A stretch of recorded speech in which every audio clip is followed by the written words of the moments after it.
Warning, censorship. Warning, censorship. Warning, censorship. I like to follow the news in the United Kingdom because in some ways, it's a better predictor of what's going to happen in Canada than just watching the United States. I think the UK is temperamentally more similar to us in some ways. Our parliamentary system, I think they're a bit more reserved, like Canadians are in comparison to Americans. There's definitely many Americans who have a Canadian temperament, but America also has a significant personality trait defined by their Bill of Rights, especially the First Amendment and the Second Amendment, freedom of speech, freedom of religion, the right to bear arms. It just makes them a bit more stubborn and independent in the face of government bullying. I mean, remember, they had their independence through a Revolutionary War.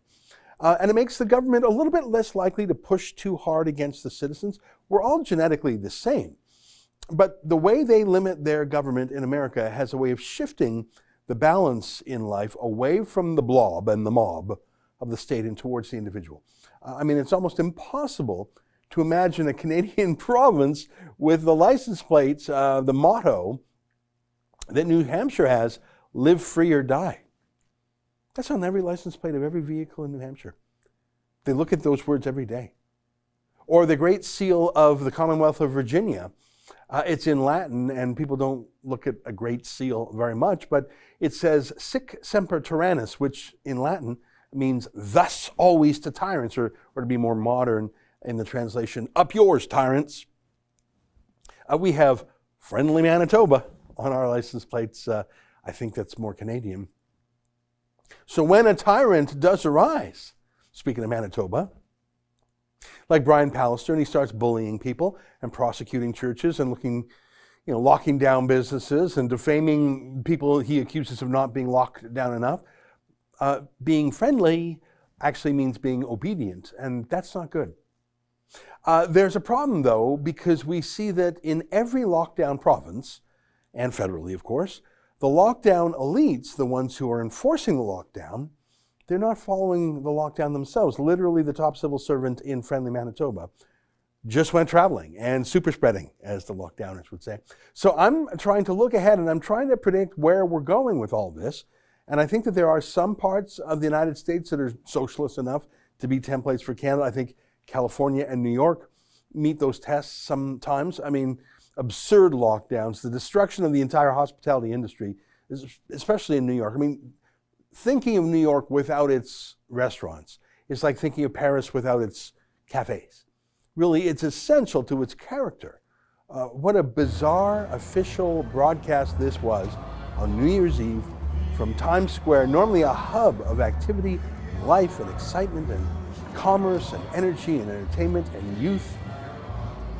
Just desolation, except for the Marxist mayor of that city and his Marxist wife dancing for the cameras in the deserted canyons of Manhattan. It was like something post-apocalyptic. How awful. And yet they thought it was so wonderful. So I think that's a possible template for parts of Canada. But I think the United Kingdom is interesting and terrifying. Their Prime Minister, Boris Johnson, has just announced another total lockdown. Remember, their lockdowns have weird rules like no singing. Seriously. And if you go out to drink, you have to have a meal because, of course, the virus checks first. Total lockdown, insane, really absurd. That's going to last for months.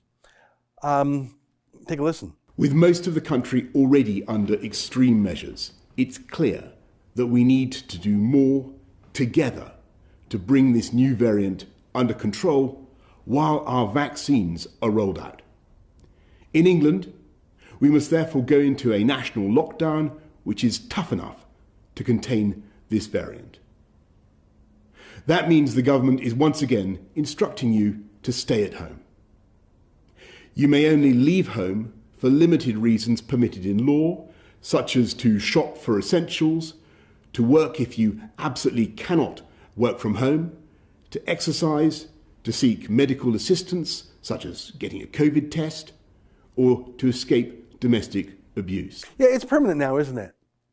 Which is odd because it's exaggerated, the whole virus. I mean, there are people indeed dying in the United Kingdom from the virus, and like here, they're overwhelmingly very old people who have serious underlying health conditions like diabetes and heart disease and dementia, all combined, by the way.